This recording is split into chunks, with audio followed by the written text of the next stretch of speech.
Hey, it's the good folks at Comics for Fun and Profit reminding you that nobody Patreons like we Patreon.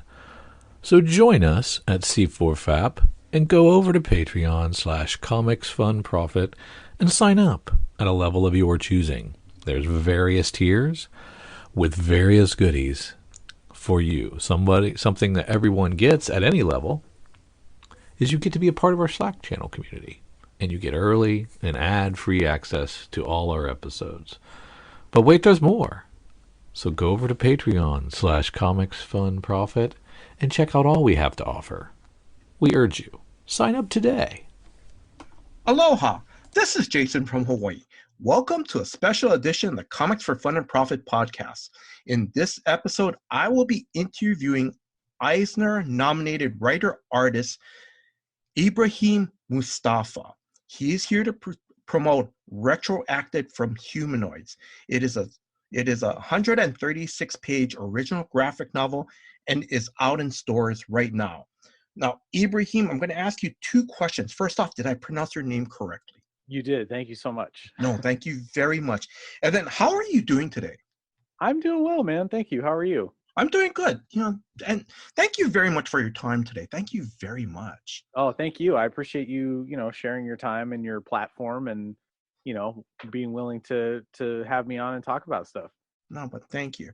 Now, listeners, I'm going, and I already talked to Ibrahim about this, and and it's just, I just want to share with you guys, as much, as the interview goes on, I told Ibrahim to correct me if I'm mispronouncing his name, because sometimes during interviews, I sometimes slur my words or it starts coming out wrong. So please forgive me on that. So I just want to give listeners a heads up on that. Now, before we start our interview, I'm just going to go over Ibrahim's comic book history. And Ibrahim, feel free to add anything along the way. Sure. So now, correct me if I'm wrong. The first comic that you wrote was The Pound Ghouls Night Out with Steven Nielsen, and it was a limited series from IDW in 2013. Is that correct? Mostly, that one's Stefan wrote it, and I drew Stefan, it. I'm sorry. Okay. Yeah, it was by him and a guy named Charles Pritchett. They kind of wrote it together, and then they hired me to draw it. So that was my very first published work. Through like a publisher, not just like printing it myself or whatever. So yeah. And then you also wrote High Crimes with writer Christopher Saliba in 2015. Sabella, yeah. Sabella. Chris. Actually, while I was working on the Pound, Chris, I was part of a artist studio. There was like 6 of us or something in there, here in Portland, where I live, Portland, Oregon, and I was about to finish the Pound, and it had been a trying experience working on that book, and so and I was looking to do something next, and I asked one of my studio mates, Joe Keating, who's a very well-known writer in his own right, if he knew anyone who's looking to pair with an artist, because I wanted to do another project, and he was like, yeah, what kind of stuff do you like to do? I said, well, I would love to do a crime book. And so he said, okay, I'll think about if I know anyone. And then about 2 weeks later, he brought Chris by the studio, and Chris, he said, you guys should talk to each other. And Chris said, hey, I have this idea for a book I want to write called High Crimes. And he gave me the premise, and I was just like, oh my God, yes. Like, that's incredible. Yeah. And so we pretty much, from hit the ground running from there. So that's my very long way of saying, yes, that's true. I worked on it. That's fine. And then I know you were a writer and artist on the James Bond Solstice one shot from Dynamite Entertainment that came on 2017. Yes. You also did Moon Knight Annual that came out, I believe, in 2019, and it was part of the Acts of Evil event that was written by Cullen Bunn, and also and then also, was it Matt Horek? Was he the inker or? So Matt came in and let's see, I can't remember what pages he did, but it was a real tight schedule, and the script was a bit behind, and so and it was like a 30-page issue, and so I let the editor know, yeah, I'm gonna need a little a little assistance. So Matt swooped in to save the day and did, I think, something toward the last third of the book. He did like, I think maybe like 4 or 5 pages. So yeah, it was, and then Mike Spicer colored it. Oh, okay. All right. Now I'm going to say before we continue, because me and Ibrahim, we talked a little bit about that book because I'm in the middle of reading that right now, and I love, I'm in like the first 5 or 6 pages. I love the artwork, and I told you, I told Ibrahim, I love your version of Kang. It's the same design, but he looks more menacing and scarier. Thank you.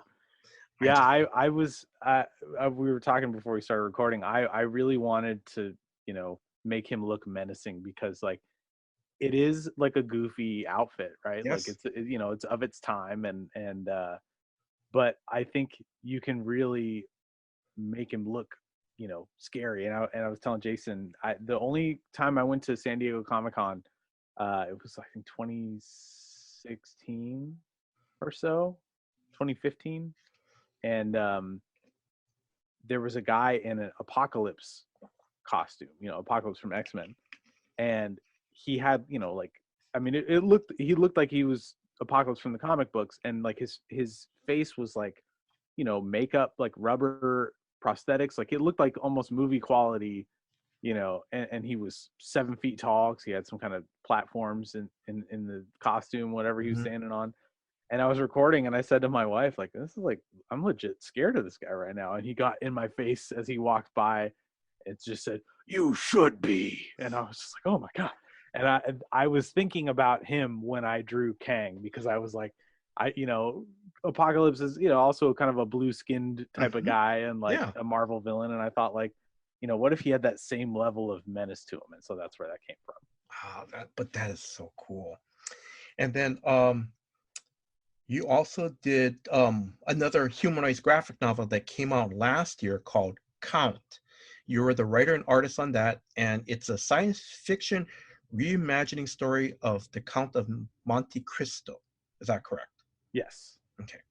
And then also too, you're also going to be doing the artwork on a Doctor Strange one-shot comic book that's coming out soon. Is that correct?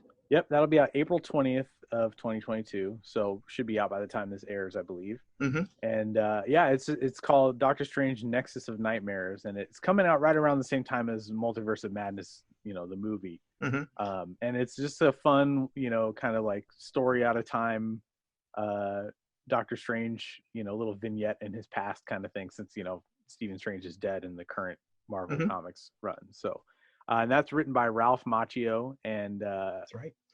Colored by Niraj Menon. Okay. I'm going to ask, did I miss anything? Oh gosh, I've done a bunch of stuff. I've done a ton of one shots. Like I did a couple issues of DC's Dr. Fate in there somewhere. I did an issue of like the Flash CW comic. Oh, okay. I did a Vertigo book with Justin Jordan called Savage Things. That was this really fun, like, kind of like, what if the government kidnapped like psychopath children and turned them into Jason Bourne type operatives, and what could go wrong? And I did a run on Mother Panic, which was a DC Young Animal book. That's right. That takes place in the Gotham universe. It's called Mother Panic Gotham AD, and it was kind of like it's almost like an Elseworld story. We got to do really cool takes on like sort of the future of Gotham, and like there's no Batman because he disappeared as part of this event in that universe, and so we had like a future version of Jason Todd and like a new young Joker and all that stuff. I did more James Bond stuff in there as well.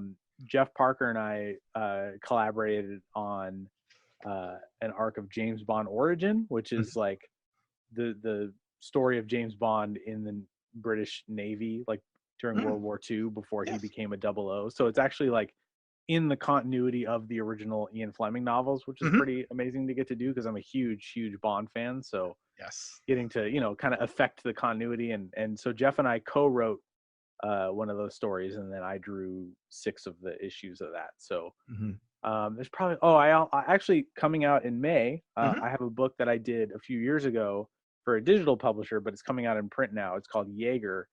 And it's a post-World War II story about a Nazi hunting spy who's like out for revenge on the people that had him in a Nazi prison camp during the war.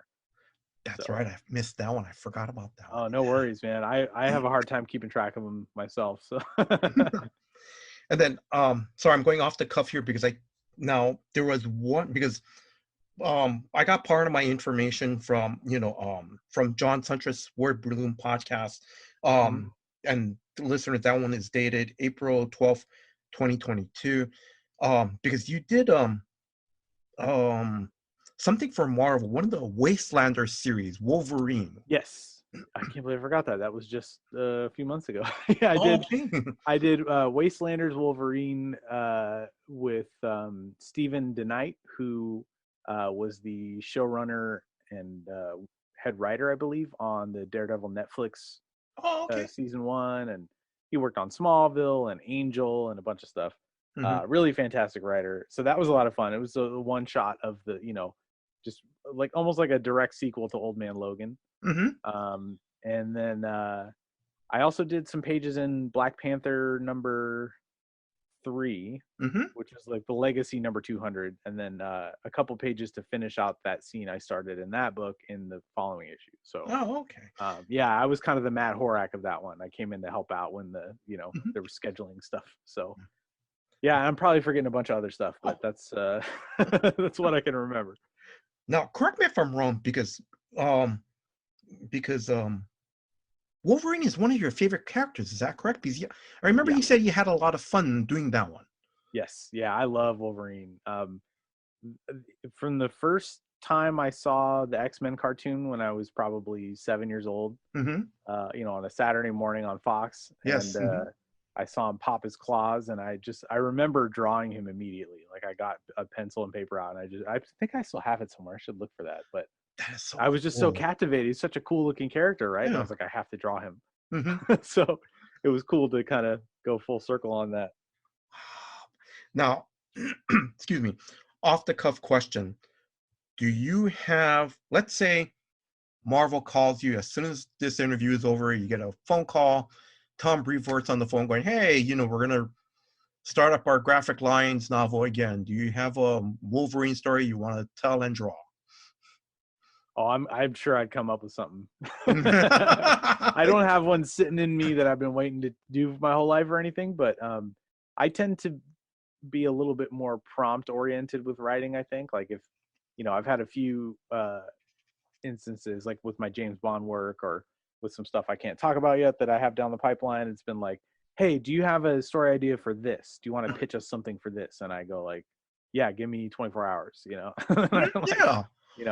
I come up with it pretty quickly because I generally, when you have a love of this stuff, it's like, it doesn't take much to get you going, to get your mind racing and going, oh my God, what if I did this? We could do that. Oh, that'd be so cool, Okay, that's pretty awesome. Okay, now I'm going to continue on now. Before we start getting into the interview, I want to give a big shout out to Hannah Bahedri of Superfan Promotion, for setting up this interview and also giving me an advanced copy. Hannah, thank you very much. Ibrahim, I'm going to ask, do you want to add anything to that? Oh yeah, Hannah and her compatriot David Hyde, who make up Superfan Promotions together. They're just absolutely incredible. They're so good to work with. Anyone listening, if you have a comic project or something in that related arena that you're looking for some PR people to help you with, contact Superfan Promotions, because not only are they just like really nice people, but they're very, very good at their jobs and they take it very seriously and they help you get the word out, and they're wonderful to deal with while doing it. So yeah, thank you for shouting them out, Jason. Yes, yeah. They're some of the unsung heroes of this kind of thing, for sure. Yes. Yeah. And then for me, because it's like they're that person behind the scene that helps me with doing all this. So I'm very appreciative of what Hannah, Pamela, and David do at Superfan Promotions. So yeah, they're wonderful. Yeah. Okay, so listeners, as I mentioned before, I did get some of Ibrahim's information from John Centris's word balloon. I've also gotten information from an article from the Previews World website that was written by Troy Jeffrey Allen, that is dated March 8th, 2022, and also a very old podcast that you were on, Ibrahim. It was the YouTube podcast Back to the Gutters with Jamie S. Rich, and that was, Yeah. yeah, that was a pretty good one. I love that one. Thank that was you. really good. Yeah, that was gosh, that was what, 2016, I think. Yes. Yeah, that was a long time ago. Yeah. And I have to say, I'm sorry, I'm kind of going off the cuff, but when I watched, because what's so cool is I think the interview was, I think, short and to the point. Sorry, but it was like, it's like 20 minutes, but the setup was he had an incredible setup. He had like lights, and he had looked like an actual camera there. It was like, wow. Yeah, the guys who were doing that with him, Ryan McCluskey, great guy. He's an actor, and he has a lot of experience in film and television type of stuff. So they had a whole production set up, and let me tell you, man, that room was hot. Okay. It was my old apartment, and it was my spare bedroom that I used as an office at the time. And yeah, we were cooking in there. All those lights and stuff. And no, but like I said, it was impressive. It wasn't just one big spotlight. It was like, because they had a wide shot of your bedroom, and I think there was like 6 of those like TV or movie quality small lights. Yeah. It was cool. I remember I got a little veggie tray at the store for to put out like my own little craft services, and nobody even saw it. I was really bummed about that. All right, sorry, I'm going to continue on. I ate the veggies though; they were good. Okay. Where can listeners follow you on social media? Yeah, I'm on Twitter, Instagram, and YouTube primarily. And if you go to my website, IbrahimMoustafa.com, at the bottom I've got little icons, and for the little Twitter bird and the Instagram camera and YouTube play button and stuff. And so you can find links to all that stuff in there if you want. Off the cuff question, your YouTube channel, because I didn't know about that. So for the listeners, can you just tell us what your channel is about? Yeah, I'm really into action figures and like customizing them. So I've got a lot of stuff up about like right now I'm doing a multi-part series where I'm making a Batmobile. I'm using a play set that came out when around the time Batman Begins came out, and it's shaped like the Tumbler, right? The Batmobile from the Nolan movies, but it folds open to reveal like a little Gotham City playset inside of it. And so what I've done is I've hollowed it out, and I've glued the pieces together, and I'm changing the wheels, and I'm adding all these details and stuff, and I'm going to repaint it. So it's a whole process of taking this plastic toy and making it look like the Batmobile, because they didn't make one for that size of the action figures. Yes. Typically, the 6-7 inch action figures. Well, they eventually made one, but it's like $500, and I'm like, I don't, yeah, yes, that, right? But this thing I got for like $30 on eBay, and so I'm making all the parts to go with it and replacing the old, plastic toy wheels with like rubber, monster truck style radio control tires and stuff. So I'm doing that. I did a tutorial on how to paint an action figure head recently on there. I took the new McFarlane Toys The Batman figure from the new movie and customized it to make it look more accurate, and swap the head and put a cloth cape on it and stuff. And so and then actually coming up soon here, I just did an Indiana Jones The Last Crusade commission for somebody, and I recorded myself drawing and painting it, so I'm going to put that up as like a speed video of the whole thing. So a lot of different stuff. My channel is still pretty young, so I'm still kind of figuring out like what people like the most on there, but so far the action figure stuff has been doing really well. So it's kind of you get your comics and drawing stuff on Instagram, and then that stuff on YouTube, and then Twitter is my musings on the industry, and talking to people and getting to interact with other folks on there and all that. So yeah, it's kind of, I try to keep it Keep it spicy all across the board. All right. So I'm going to ask you. So where did you grow up? I grew up primarily in Beaverton, Oregon, which Mm-hmm. is most famously known for where the Nike World headquarters is. Mm-hmm. I was born in Seattle, Washington, and I moved around a lot in the state of Washington as a little kid, and then we settled in Beaverton when I was about 8 or 9, and Mm-hmm. then I grew up in the Beaverton, Portland metro area ever since. So, yeah. Okay. And then sorry, this is an off the cuff question because me and my wife, we visited Portland a few years ago. Oh yeah. Yes. I'm going to ask you this off the cuff question. It's a landmark bookstore. You know where I'm talking about? Howell's Books. Yes. Oh yeah. How often do you go there? I used to go a lot. Since the pandemic, I've only been once Oh yeah. when No, yeah. things got a little safer. But my wife goes a lot more than I do because she, Mm-hmm. she's a very, very avid reader. Mm-hmm. But yeah, it's a great place, man. You could go every day and still not, get the full. Oh yes. Yeah.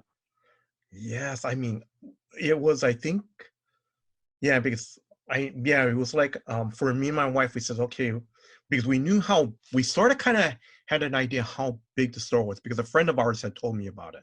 Yeah. And I think we said, okay, 3 hours. But but yeah, we didn't cover everything. Yeah. And I'm sorry, can I tell you a very funny story about Oh, Paul's please. bookstore? Yeah. Okay.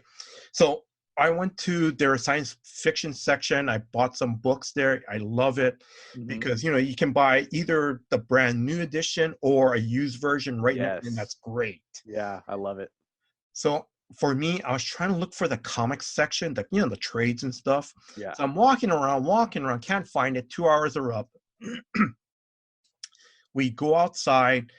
As soon as we go out the main entrance and we turn right, so we start to go up the street. So we walk, and I see, we in the window on the right hand side, I could see, oh yeah, this is where the you can see the science fiction book section. We walk a little further up, and then she goes, oh look, there's the comic book section. Yep. Oh shoot. Yeah, because they rearrange that store maybe once every 2 years or something like that. And for a while, the comics section was in like a different room. So it's like you had to, and it was where the coffee shop is. Yes. And so, yeah, I know exactly what you're talking about because, the windows on the street look into it, and you physically have to walk into what looks like it's just for coffee. Yes. And then that's where the comics and graphic novels are. So yeah.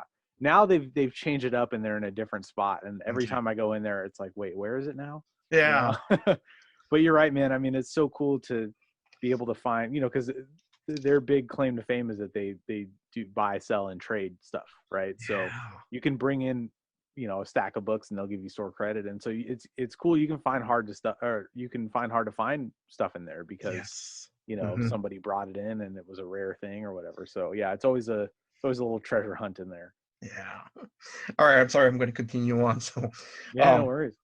So, okay. So, what was or were your first comics that you read? And it could be like Sunday comics, manga, a monthly, or a trade paperback. Oh, I can tell you, I know exactly what my first comics were. It was Detective Comics. I think it was number 628. I don't remember the exact number, but it was like an old Marv Wolfman, I want to say Jim Aparo and Dick Giordano issue. Yeah. And then at the same time, with the same like store trip or whatever, my parents got me John Byrne's Man of Steel #2, and it came with an audio cassette where you could play and it had sound effects. It was like an audio play of the comic, and so I think I was probably about 4 years old, and that's partially how I learned how to read was listening to the dialogue and then pairing it up with the word balloons. Yes. And it's funny because I think if I had gotten Man of Steel #1, I wouldn't have enjoyed it as much because it didn't have like full on Superman in it. But Man of Steel #2 was the one where he was like Superman now, and he's flying around the city and saving people and doing that stuff. So Yeah, that set me down the path, man. I mean, Superman has been my favorite ever since, and that was kind of the key moment, I think. Mm-hmm. Oh, that's pretty cool. Okay, so Drew, the Comics for Fun and Profit co-host, he submitted this question. What was your first comic shop? The first one I regularly went to was one in Beaverton called Things from Another World, which is part of a chain that Dark Horse owns. Oh, okay. I was probably 19 when I went there for the first time. Yeah. Because I didn't really read, I mean, I read comics as a kid, but I would get them at the grocery store, and then obviously they stopped doing that. But I do remember there was a store I lived in Walla Walla, Washington for a bit. Okay. And there was a store there, and one of my other early comics was an issue of Eastman and Laird's Teenage Mutant Ninja Turtles, and I got it at that shop. I actually just found that issue again because I put it on Twitter and was like, does anybody remember this old Turtles issue where this thing happens and blah, blah, blah? And somebody was like, oh my God, I think about it like once a week that, it was this one. And then he and I both bought it from the same eBay seller and read it. And we're like, dude, do you remember this scene? So it was pretty cool. Nice. Yeah. That is so cool. Sorry, off the cuff question because I know you mentioned Seattle. Pike's Market, Golden Age Comics? I think that's what it's called. Yeah, down in the underground. Yeah. Yeah. Oh, yeah. Yeah, I haven't been there in years, but I used to go every time I went to Seattle. Oh my God. Yeah, yes. It's a cool store. I remember I bought a Superman action figure there once, and it was, I was so proud of it. Sorry. Okay. And then so all right. So Superman, Man of Steel #2, got your reading into comics. How did your journey started working in comics? Yeah, so it kind of goes back to Smallville when Smallville was on TV. I had been a Superman fan since I was a little kid. I grew up watching the Christopher Reeve movies like so many did, Yes. And when Smallville came on the air, I was like, oh, cool. Like we haven't seen something with Superman and, since like the Lois and Clark show. And that was, we didn't have the technology to make it look really cool back then. And yes. And so here was Smallville, and they were doing the bullet time type of stuff, and I was super into it, and so that reignited my love of the character. And then somebody gave me a book that was called The Complete History of Superman, and on the cover, it had a dust jacket, and on the dust jacket I'm looking at it right now. That's why I'm looking off, but no, that's all right. Yeah, there's like an old Siegel and Schuster style drawing of Superman. And then you pull the dust jacket off and it's that same image, but it's painted by Alex Ross. And I was blown away because I was always really into like realistic versions of cartoony things when I was a kid. Yes. And here was this painting of a guy who looked like, Superman if he were real, not an actor, but Superman, Yes. And it just blew my mind. And that sent me down a rabbit hole of finding out who he was and what he was using to paint this stuff. And then I just from there I discovered like Kingdom Come, and then I saw, this Mark Waid guy can write, and then I picked up Superman Birthright, and it was just down the rabbit hole from there. So that was I was probably 19 or so, and maybe 20, and I was like, oh my God, I want to do this. Like I want to, because I always loved drawing since I was a little kid, and I loved comics when I was young, and so it just kind of seemed like a natural fit. Like, well, I love this subject matter and I love to draw, so let me figure out how this works. And then, so from there, I started to study up on how comics are made, and I would find scripts that were printed in the back of like trade paperbacks to practice from, and eventually, built a portfolio, started doing conventions, and the rest is history. That's pretty cool. That is. Off the cuff question. Have you ever met Alex Ross in person? Like at a convention? No, I haven't. Okay. The closest I've come was his art rep, Sal Abinati, was at the San Diego that I mentioned earlier that I went to. And they had the big Alex Ross booth, and they had a portfolio with some of his like pencil layouts. So I flipped through those and drooled over them and thought, like, can I spend this much money on a pencil drawing? Probably not, but yes, so I've never met him, but I have seen a bit of his work up close in person, and it was pretty amazing. That is so cool. And of course, now with Humanoids, I work, fairly closely with Mark Wade, who wrote Kingdom Come, and so that's a pretty cool thing because Mark is also up there on my, comic book Mount Rushmore of, so. Now, how excited were you to see your name on your very first comic book, like printed out on the stands? I was pretty stoked, man. It was the very first time I had anything printed was like I met these guys online and they were looking for an artist and I was just trying to get published and they were like, hey, we're gonna, I don't know if they ran a Kickstarter or not, but they were like, we're gonna print this.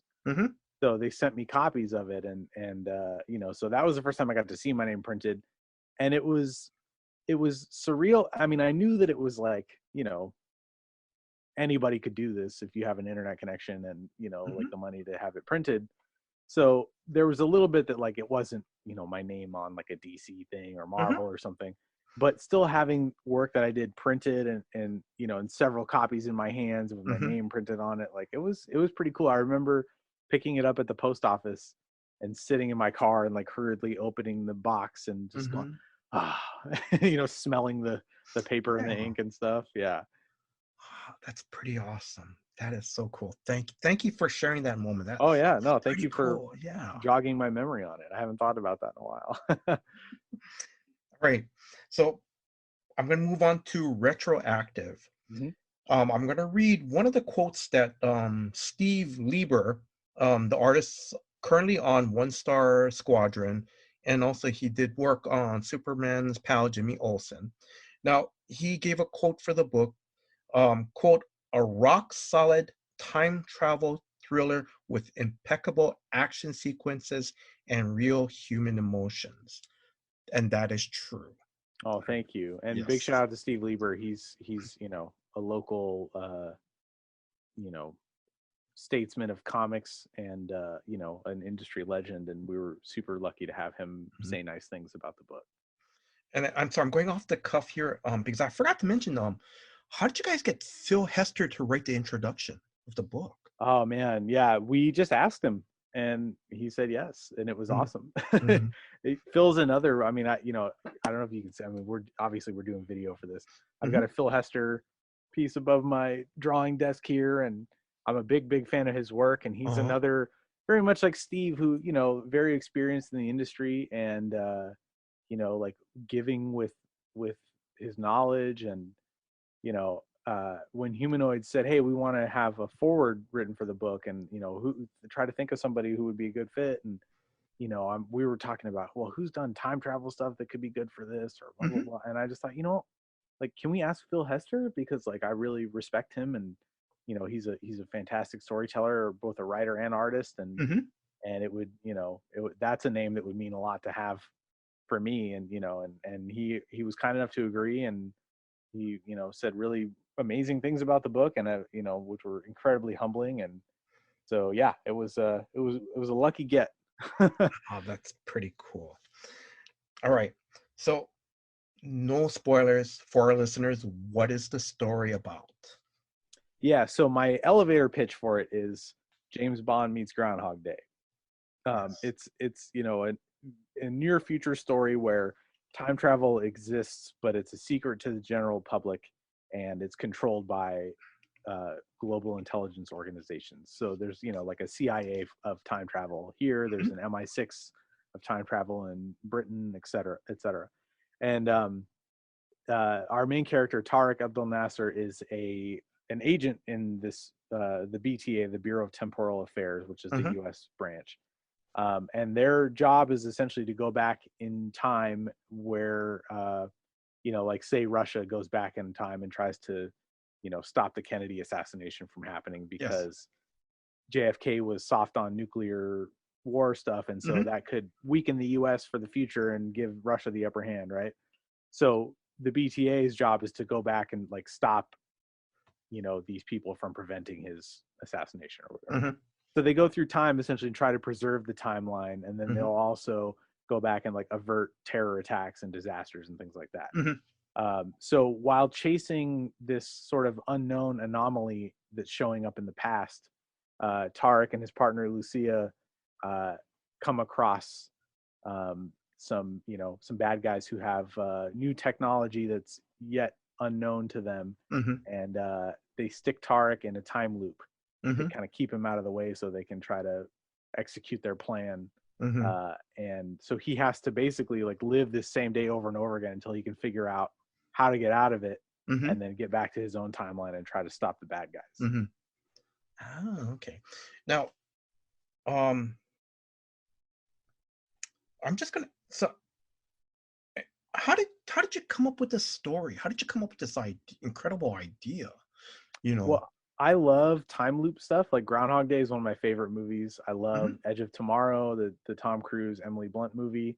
And Edge of Tomorrow was like the first time I saw where you could actually like do a more serious take on it, and then I discovered a show called Daybreak that was like an old Fox show that got canceled mid-season and then aired somewhere else the remainder of it, and then you can find it on DVD some places online. But it was a similar kind of thing where like a detective in the LAPD was like framed for a murder, and so the day kept repeating until he could solve it.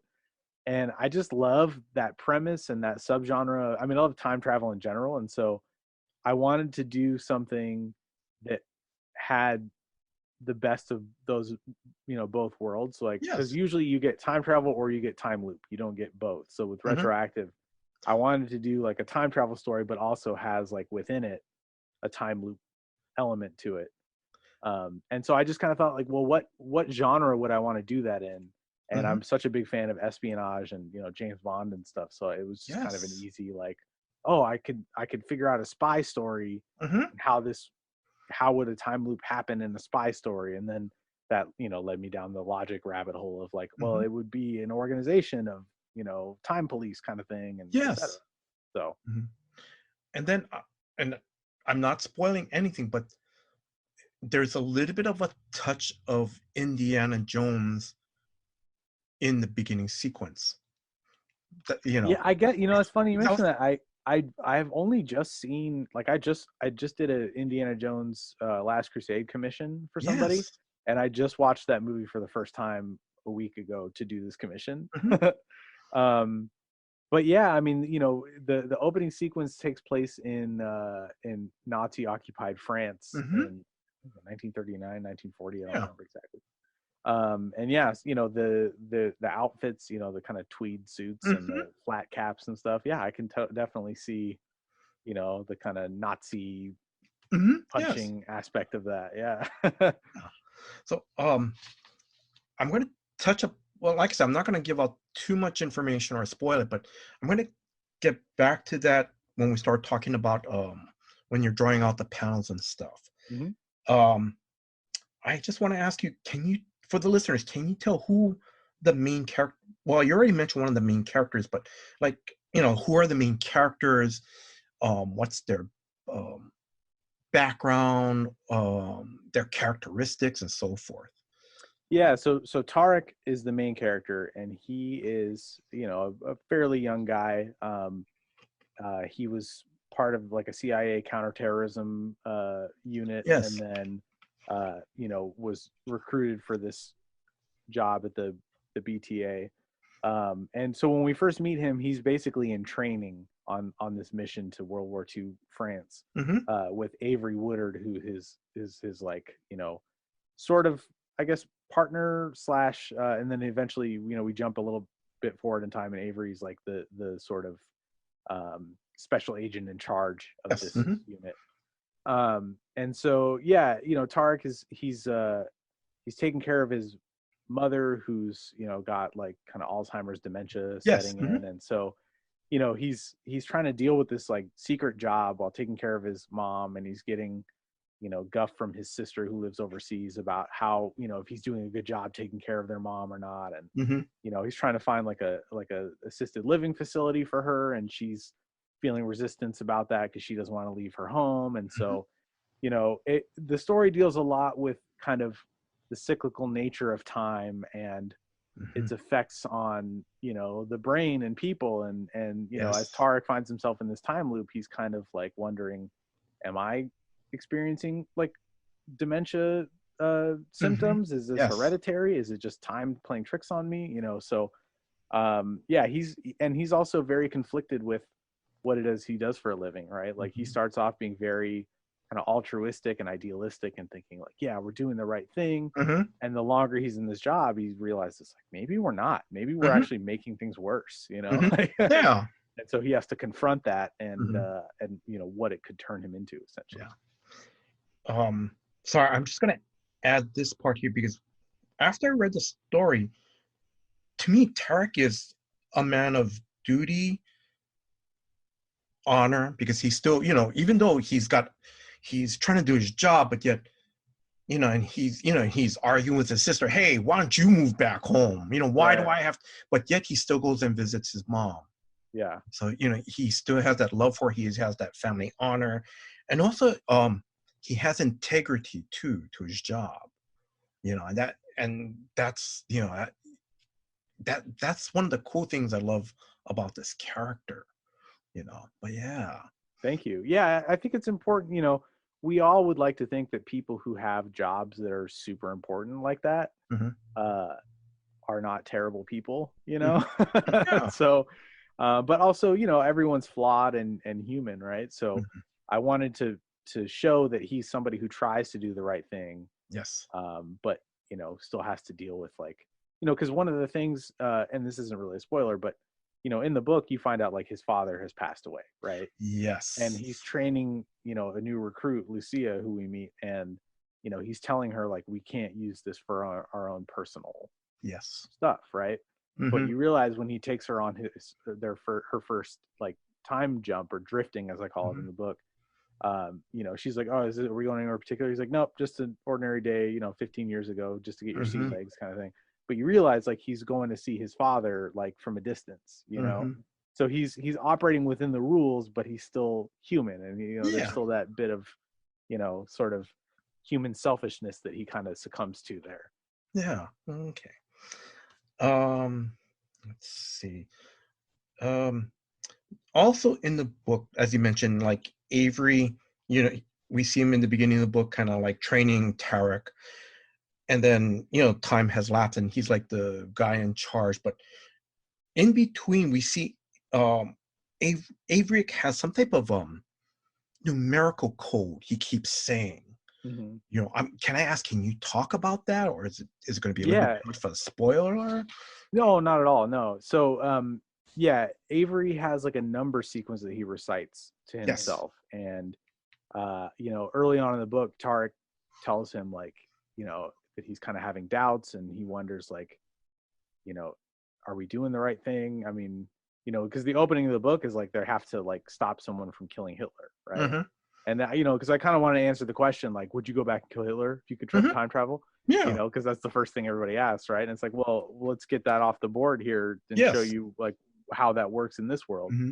And so Avery, gives this card, this little business card size paper to Tarek with this number sequence on it, and he says like, this is what I use to keep things straight. Like if I mess up the number sequence, that tells me that like this is having an effect on my brain, and it might be time to think of taking a desk position at work, and so that's also something for the audience to follow along with, so we can kind of see what Tarek is going through and if he's keeping the numbers right, and kind of a way to check in with him and see how he's doing without him having to say it out loud. Yeah. Okay, that's pretty cool. The other thing I also noticed is that I always see circles every so often, and at least in the beginning of the story, such as, Isaac's sniper scope is a circle, because when Tarek goes back and, back to try to stop Isaac, his scope is different. It's like some type of square type scope or something. I also noticed that when Tarek is in the locker room of the bureau, the bench in the locker room and the lights in the locker room are also circle. Was that intentional, or is yes? And let me tell you, Jason, of all the people I've spoken to who have read, preview copies and stuff, you're the first person to catch it. So, no, it's great. I it was very intentional. There's throughout the entire book, there's circular motifs everywhere. Yes. I mean, the sign of the place where he takes his mom to live is a circle. Yes. The, headlights, like you mentioned, light fixtures, panels. There's one panel where he throws something down a sewer, and that's a circle. So yes, yeah. I put them all throughout the book. I mean, there's even a page where probably nobody will ever catch this, but like the elements of in just the drawings and the panels kind of create a circle. Yes, I know which panel which page. Yeah. Yes. So there's a lot of that stuff in there because I wanted to kind of like play with the visuals and put like sort of visual subtextual images in there to show that like just the kind of the cyclical nature of time and the looping nature of the story. Like I just thought it would be a cool element to kind of like really sort of hammer that home even when you're not noticing it. Yes. No, yeah, because especially when you're saying like when he's throwing something down the sewer, that's right, I know which panel you're talking about. It's like, oh, yeah, that's right. Okay. Yeah, and I think one of the fun things about time travel stories is the rewatchability, the rereadability, etc. of them. Yes. And so I wanted this to have an extra layer because people have told me like, oh, I wanted to go back and read it immediately to, see all the parts and and so I wanted there to be another thing that people, once you're not as focused on reading the story for the first time, you can have something else to look for, on a reread. Oh, that is pretty cool. Thank you. Now on the cover, there's a circle with an arrow. Now, is that a variation of that? I can't pronounce the term, but it's that serpent dragon eating its tail. Yes, the Ouroboros, I think is how you say it. I think that's it. Yes. Yeah, it's one that I've read, but I've never heard said out loud. Yes. Yeah, absolutely. In fact, when I was trying to think of titles for the book, that word was, I was Google searching different like translations of it and things like that. That's absolutely kind of my sort of like more modernized, like glyph version of that symbol. Yeah. No, but that, like I said, that was pretty cool because I'm like, oh, that's a pretty cool design. And I'm going, thank you. I was going, wait, that looks familiar, Yeah, and that's actually, so throughout the book, whenever a day restarts, like we have that symbol in there to let the reader know, like, because typically, I mean, aside from the manga adaptation of All You Need Is Kill, which is the book that Edge of Tomorrow is based on, I don't think there's been like a time loop story like this in comics that I know of. I mean, I could be wrong. And so that left a lot of fertile ground for thinking of ways to, use the language of comics to tell this story.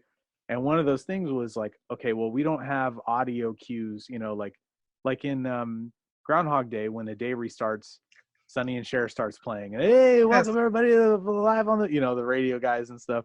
And so because I don't have that option in comics, I had to think of something that would give that same cue to the reader of like, we're starting over, Yes. And actually one more thing about that is on the cover, you mentioned it's on the cover.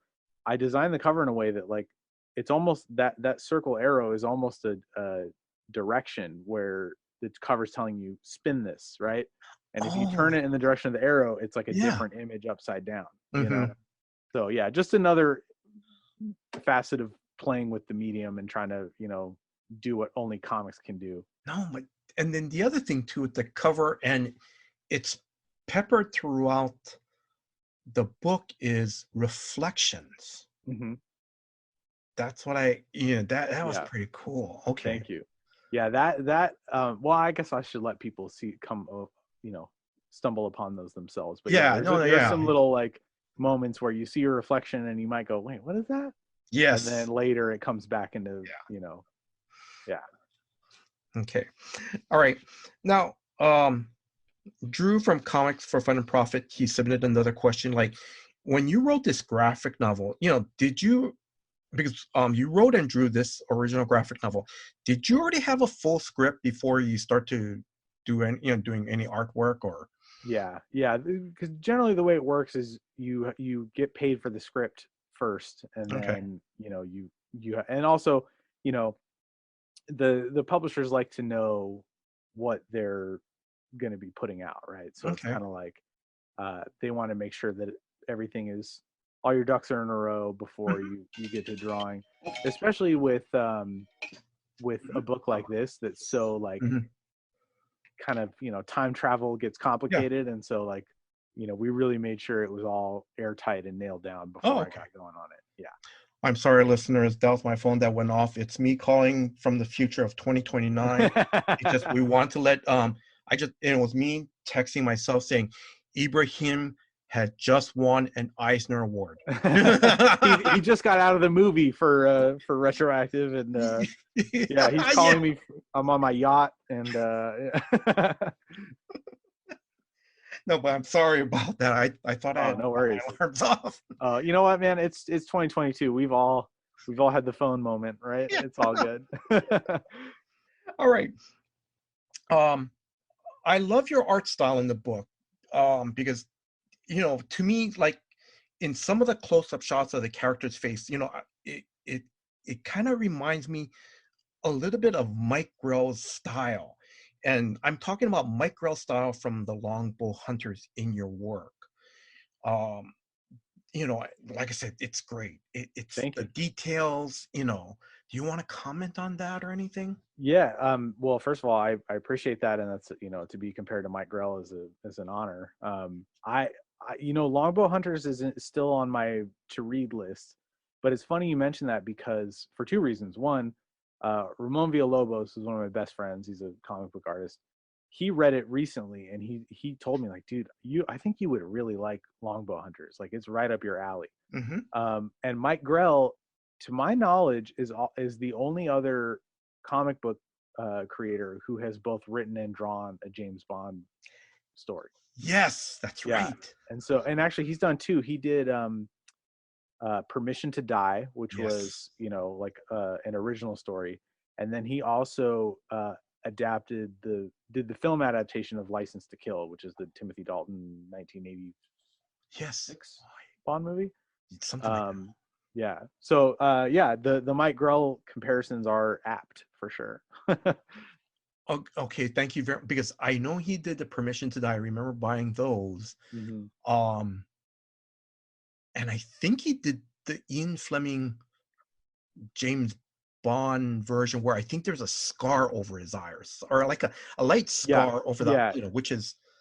Yeah, I mean Fleming's Bond has it's described as a 3-inch scar under his left eye. Yeah. And so Mike Grell is definitely doing like the Fleming version of Bond.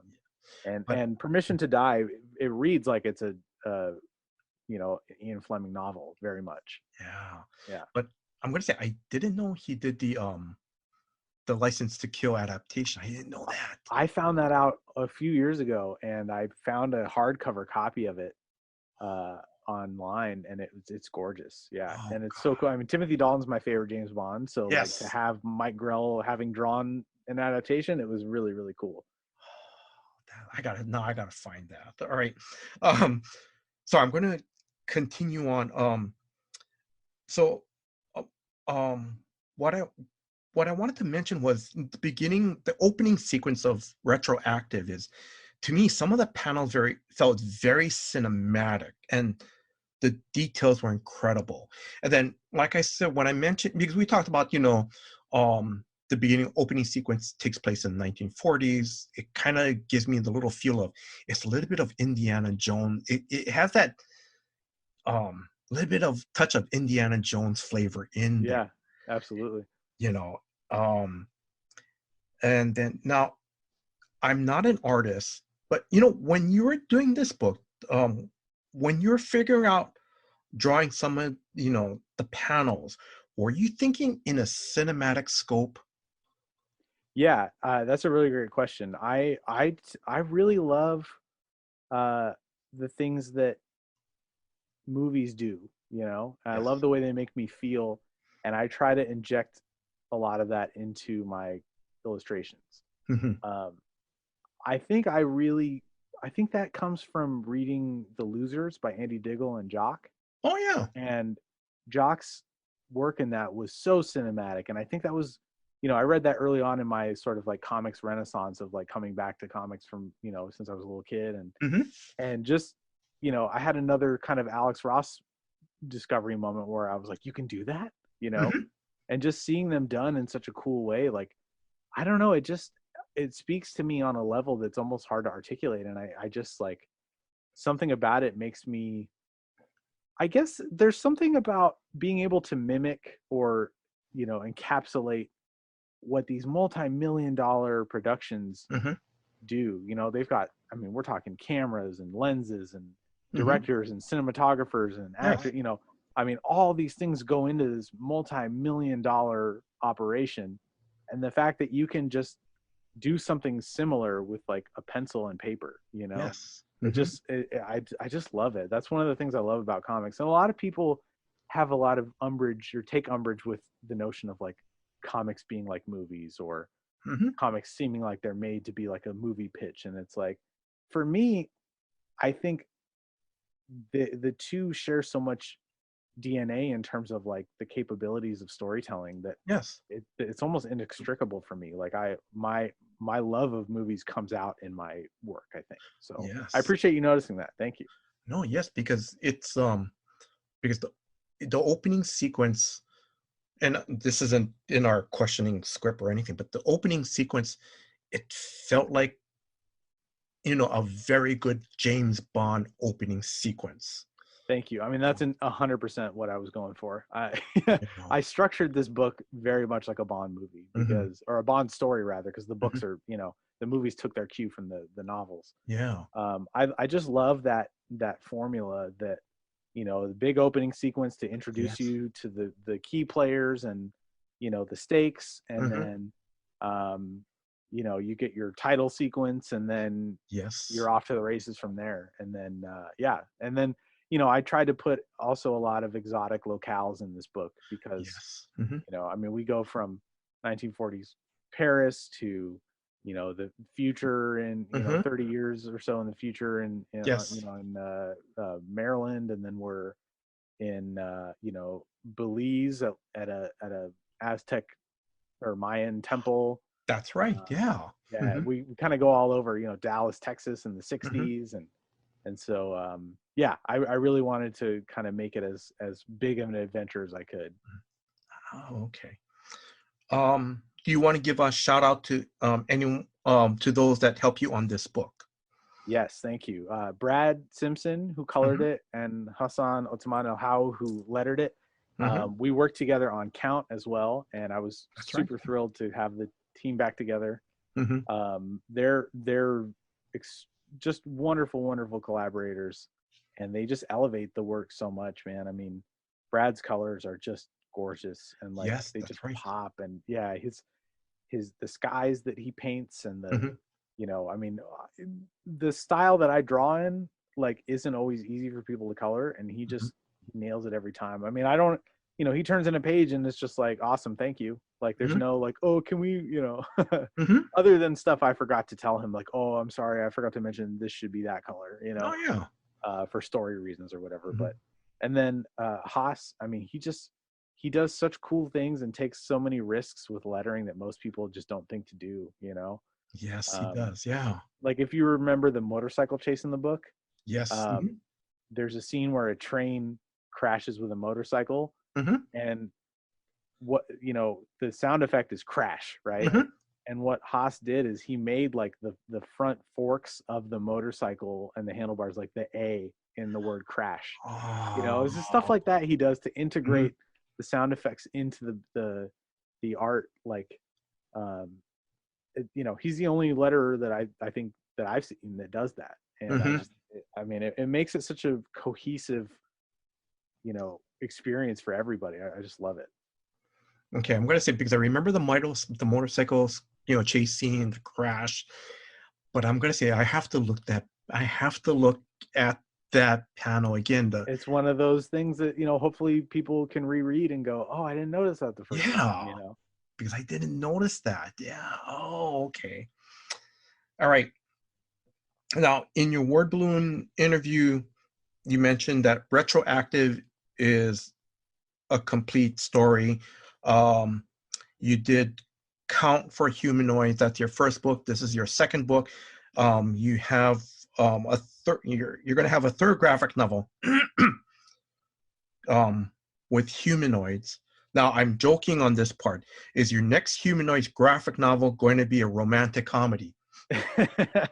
I don't know. I mean, I don't think. I mean, I know you're joking, but I'm actually thinking seriously about this, and I'm like, could I even do that? I think that could be fun. The thing about it is, like, I don't. Part of the reason, a lot of people say, like, oh, you really like sci-fi, and it's like, well, I do, but I like to draw certain cool, like, I like to draw cool stuff. Yes. And I have more fun drawing things that can happen in a sci-fi or light sci-fi style story than I do just drawing like mundane everyday stuff. You know what I mean? Like, I love crime as a genre. Yes. But drawing and the cool thing about High Crimes, for example, is like it took place on, like, in Kathmandu and on Mount Everest. So I was getting to draw like different stuff every but like if it was just kind of like a crime story that took place in like Chicago or something, I would probably be like, unless it's like James Bond. That's when I get the because you get the cool cars and the the action and stuff. But yeah, I love drawing action, and I love like with Count, I got to design a whole world. Like it's sci-fi in that it's almost like a sci-fi fantasy thing. Like it's not there's no spaceships, but there's like hovering vehicles and different technology, and I love that kind of stuff. Okay. This is off the cuff question, and I'm joking on this part, and it's sort of a combination into one of my last questions. But your third book, I'm joking. Are you gonna put in your contract, hey, I want to do a story in Hawaii, but Jason said I need to come to Hawaii to make sure I get things accurate, because we don't want to put Diamond, I don't want to make Diamond Head look like a mountain, and I have to, Yeah, it's just a quick little write-off, little tax write-off. Yeah. I mean, man, I would love to.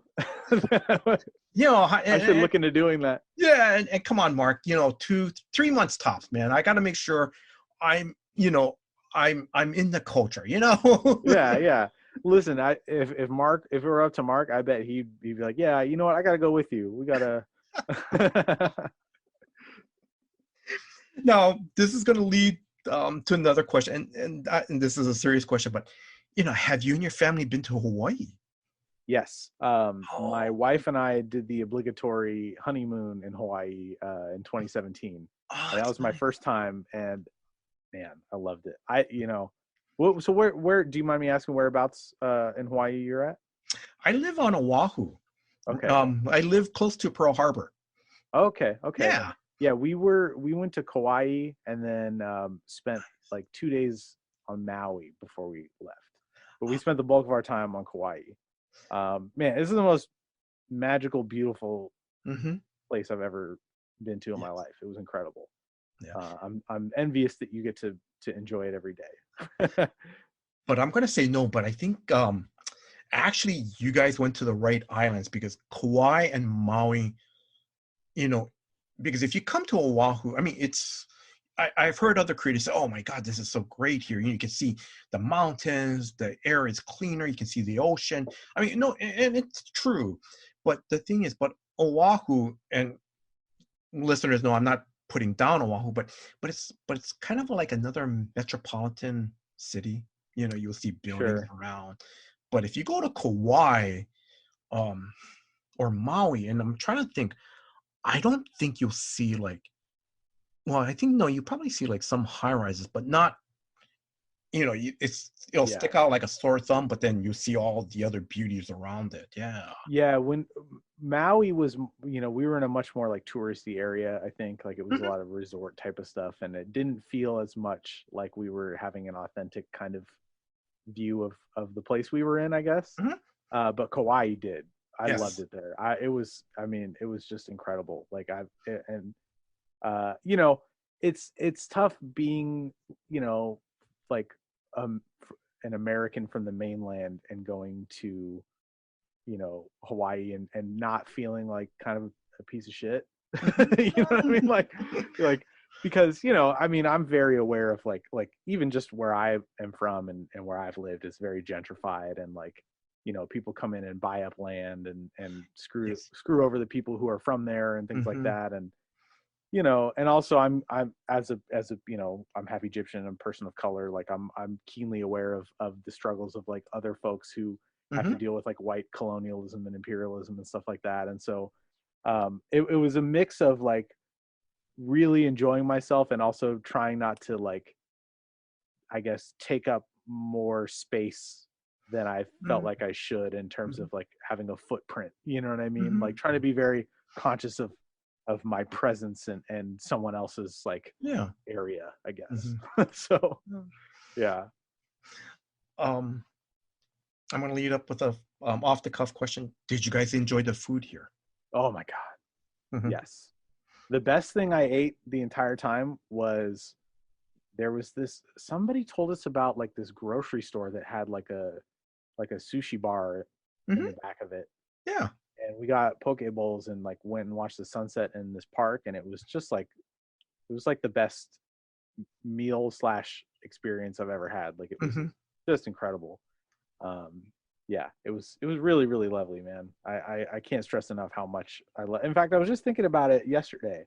What a nice time that was. And I tell my wife every few months, like, remember when we did that? Like that was lovely. And she planned it all, you know, so kudos to her for doing the research and, you know, it was great. And man, it was so cool to just see like chickens walking around. Yes. Like, That's okay. Yeah, I guess it's a little different when you know it's a vacation and not every day, right? But yeah, I just, you know, I would love to have chickens here in my yard. Like our dog he's got a very high prey drive, so there's no way we could do it. He would just be trying to get them all the time. But yeah, like I just think they're pretty amazing little creatures, you know, like. And they lay eggs and you can eat them. Like that's incredible, you know, like, yeah. And they help fertilize gardens and stuff. Anyway, I'm going off on a tangent now. But... No, I'm sorry because I'm laughing. No, that's fine because I'm kind of laughing, and I'm sorry. I don't mean to take up your more time. Oh, no. Are you okay if I can? So, please get real, man. Let me hear I'll it. tell you a funny story. So back in so for Kauai, because me and my wife, we went to Kauai, I can't remember, something in the last 10 years. And, you know, we kept noticing and we noticed all these chickens running around. We're like, oh my God. And then we took like one of these tour guide things to one of the beaches or something, I can't remember.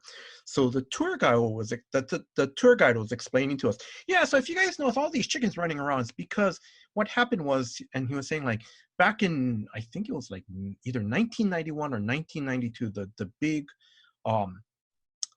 the major Hurricane Iniki, when it hit the Kauai, you know, it pretty much you know, there was like huge damage to the islands, but it destroyed a bunch of chicken coops. So all these chickens that, you know, were, you know, that got free start to roam the islands. And then from there, the population just went crazy, you know? Yeah, I believe it. Yeah. There were also a lot of like wild boar out on this, like, you know? Yeah. I was worried about like, you know, driving and just in case they shoot. I didn't, you know, because it was new to me. I didn't know if they were like, do they run out in the street like deer do here, or like, you know? So no, if I remember correctly, I don't think so. I think the boars are more, I think if like farms or like if homes that have gardens, some type of like vegetable gardens and stuff. The main thing is they'll start digging up and eating roots and stuff. That's that makes sense. I bet it's a headache if you have to deal with them every day. You know, for me it was just this like, oh my God, look at that, you know. Yeah. Yeah. No, but I'm gonna say, because because I'm sure from like, because for me and my wife, if when we go up, if we go to Portland or something, if we see like, a couple of deers in a park, I'm like, oh, that's so cool. But then Yeah. I'm sure residents go, no, you don't, they overpopulate. You don't realize, Does Hawaii have squirrels? I never thought about No. that. Oh gosh. I mean, I see 20 squirrels a day here. I bet it's Wow. probably like, if you were to come here, you'd be like, oh wow, look at that. Yeah, no, like, that's, yeah. No, the squirrels are our chickens. Okay, all right. Yeah. Yeah. Yeah, so if I come up there, be like, oh yeah, look here, I'll throw peanuts to the squirrels. I'm sure you'd be like, no, stop that. My neighbors, somewhere in my neighborhood, somebody feeds them peanuts, and oh my God. they like have like a feeder out for the squirrels, and then the squirrels will come and bury the peanuts and like cat food and stuff and dog food. They bury it in my yard. Oh. And then my dog loves to go out and dig them up and eat them. And so it's like they have their own little like kind of ecosystem. It's funny. All right. I'm sorry. I'm going to start wrapping things up. Now, one thing I wanted to mention was, are you open to do commissions? I do. I'm not currently taking any, just because I have, a lot of work I have to do. But yeah, I do love doing commissions. And actually, if you go to my website, there's a link that says store on there, and if you click that, it'll take you to my online store. And I have there's a commissions tab on there, so people can see like some examples of the ones I do and what they cost and all that stuff. So, but yeah, like I just finished that Indiana Jones one I mentioned. That was a ton of fun. I just happened to have a bit of a window and he was on my waiting list. So I was like, hey, you want to do that? And he said, yep, let's do it. So that's so cool. Yeah, it's a lot of fun. Do you collect art yourself or? No, because of cost and space. Yeah. How am I going to hide that from my wife? There's no hiding because you want to put it up, and then it's like, where'd you get that? Oh, I don't know. Yeah, I went to the convention center today and I just found this. Yeah. Don't check this. You have there's a pretty good convention in Hawaii, right? We have a handful of conventions. The big one was the amazing the only reason why I'm saying was is because of the pandemic. Yeah. Is the Amazing Comic Con.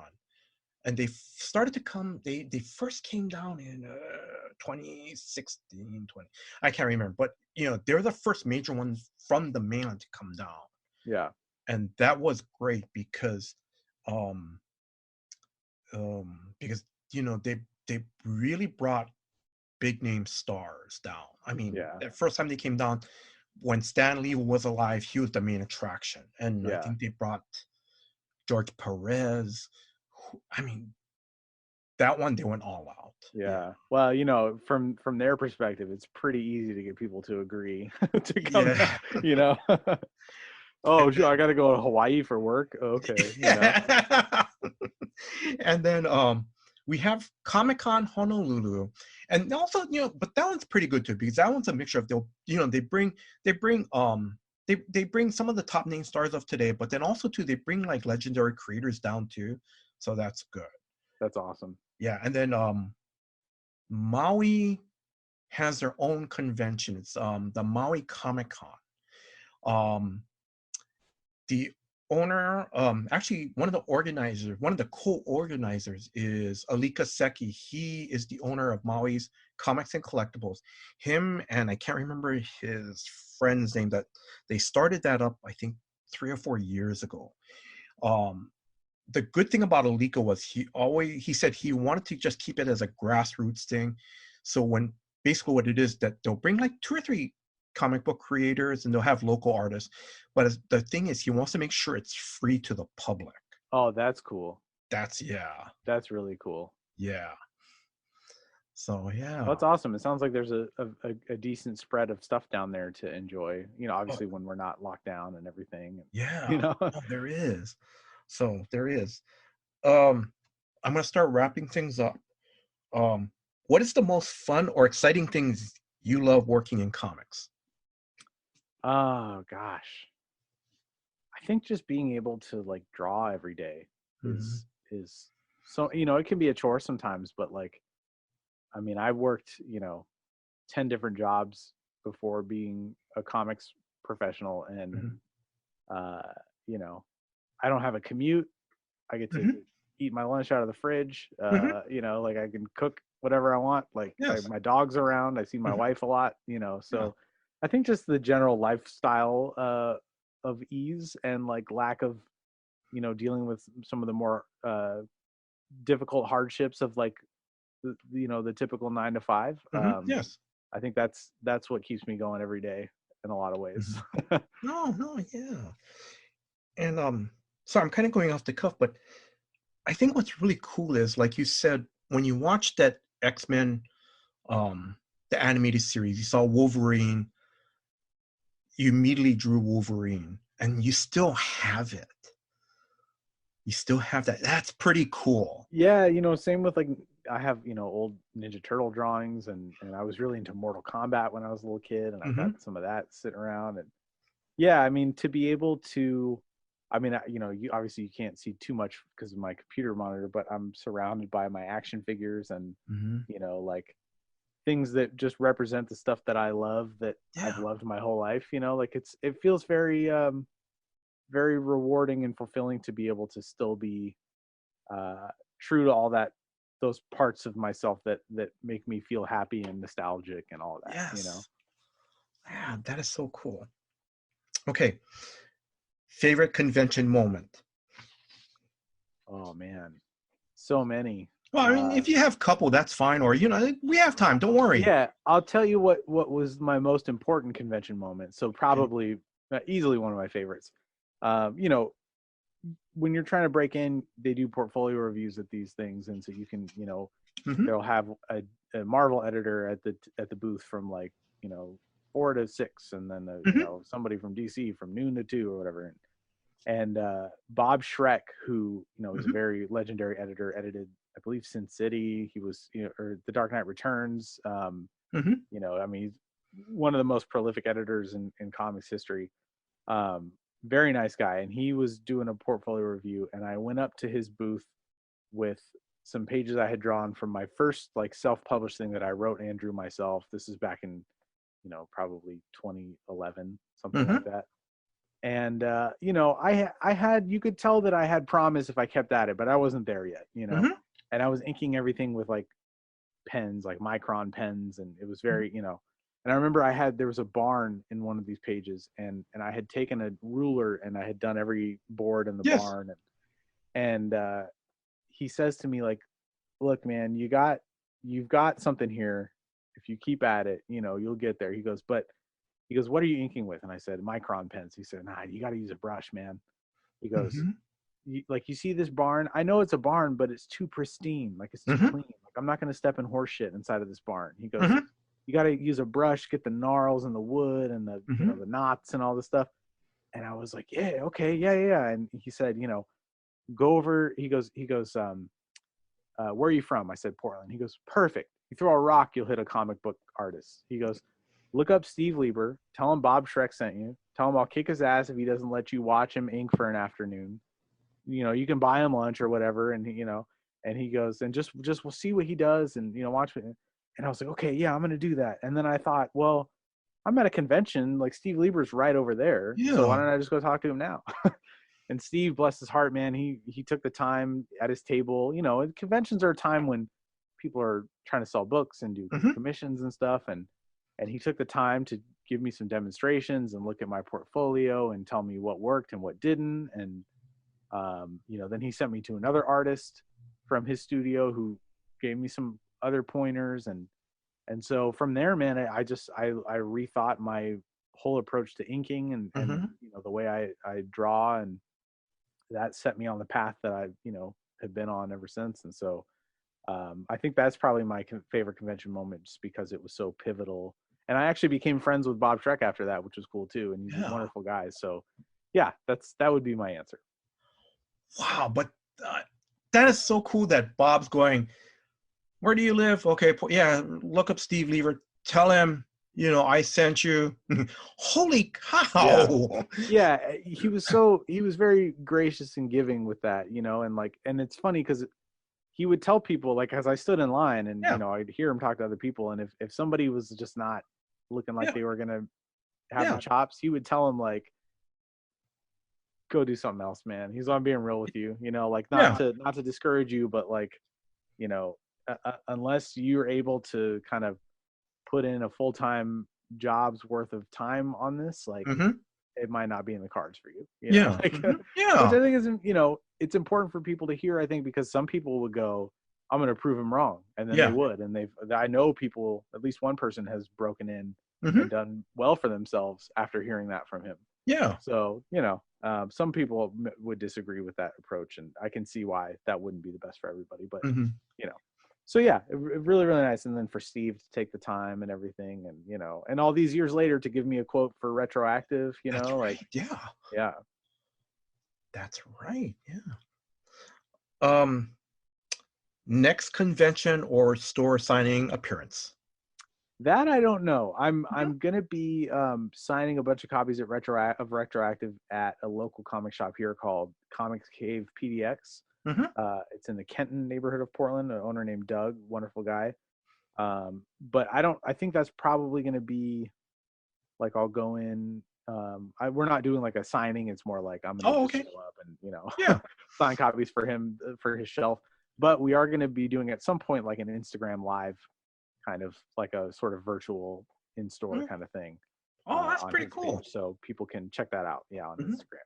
Okay. Yeah, I'm hoping once the pandemic is, obviously we're heading toward another surge, and so just trying to play it safe. No, that's understandable. Yeah. Any closing words to our listeners? Just a thanks again to you and Drew for having me, and if anybody is interested in what we talked about today, please check out retroactivecomic.com, and you can watch a trailer for the book that I put together, and then there's a link to order it. And please support your local comic shops and recycle. Ibrahim, thank you very much. Thank you. I wish you all the success with Retroactive. Mahalo. Thank you in Hawaiian. Thank you for your time. Thank you for giving me this opportunity to interview. Thank you very much. Oh, thank you, my friend. I appreciate it. No, thank you. And I also want to thank Hannah of Superfan Promotions for help setting up this interview. Hannah, thank you very much. If you are a new comic book reader or a lifelong comic book reader, please check out Retroactive, an original graphic novel from Humanoids.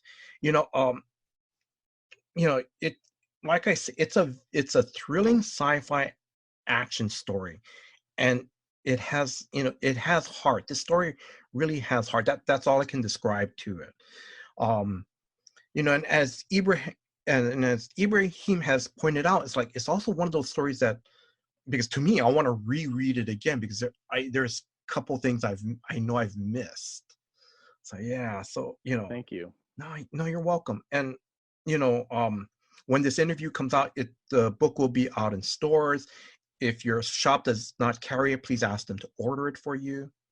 I want to thank Drew, the host of Comics for Fun and Profit, for putting this episode together. Drew, thank you very much for all your hard work behind the scenes. And if you are a new listener, please check out new episodes of Comics for Fun and Profit that comes out every Saturday. And I want to thank you, the listeners. Thank you very much for your time. Thank you for listening to this episode. Until next time, guys. Aloha. Prepare yourself for Dork Day Afternoon, a brand new actual play podcast. You performers! Oh, that's fun. The brainchild of two brothers, spawned from their desire to crush the fictional hopes and dreams of their friends and loved ones. You remember what I said about being a monster of a GM? Someone has to be a monster, and the GM's the one who probably should be. 2 shows every week. On Mondays, coming to you from the end of the world, 2 past midnight, a Twilight 2000 4th edition campaign. As if being in prison wasn't stress enough. War is hell, gentlemen. And on Thursdays, the circus comes to town with Encore of the Lost, a playthrough of the Extinction Curse AP, written for Pathfinder 2nd Edition. Valiant, no! What is it, Pumpkin? I'm looking at pumpkins. Roll for initiative. Natural 20 for a total of 24. 25. you. Dork Day afternoon. Listen, your life might just depend on it.